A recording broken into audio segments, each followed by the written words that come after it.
ନିଜ ଦୁଃଖରେ ସାରଥି ଏଠି ନିଜକୁ ହିଁ ମନିବାକୁ ପଡ଼ିଥାଏ, କାରଣ ଏ ଯୁଗରେ କେହି କୃଷ୍ଣଙ୍କ ଭଳି ମିଳିବେ ନାହିଁ।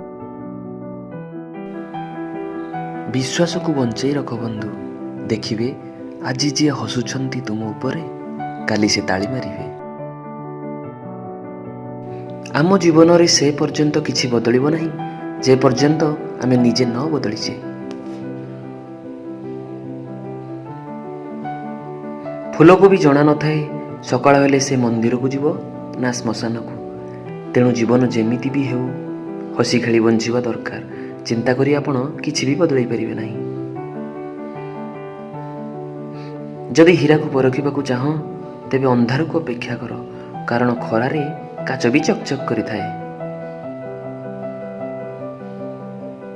ଦରକାର ଠାରୁ ଅଧିକ ଭଲ ହେବେ ତ ଲୋକେ ଏଠି ତୁମର ଦରକାର ଠାରୁ ଅଧିକ ଫାଇଦା ଉଠାଇବେ।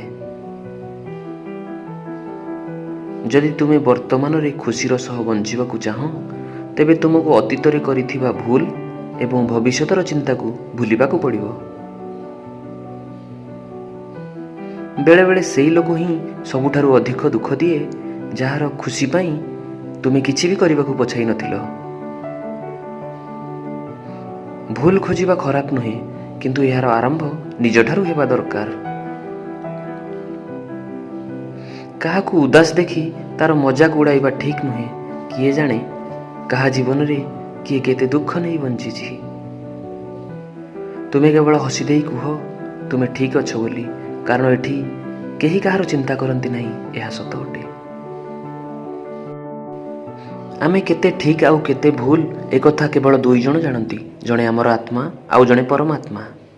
ସବୁବେଳେ ନିଜ ଉପରେ ଆଉ ଭଗବାନଙ୍କ ଉପରେ ଭରସା ରଖନ୍ତୁ, ସବୁ ଠିକ ହୋଇଯିବ। ରାଧେ ରାଧେ।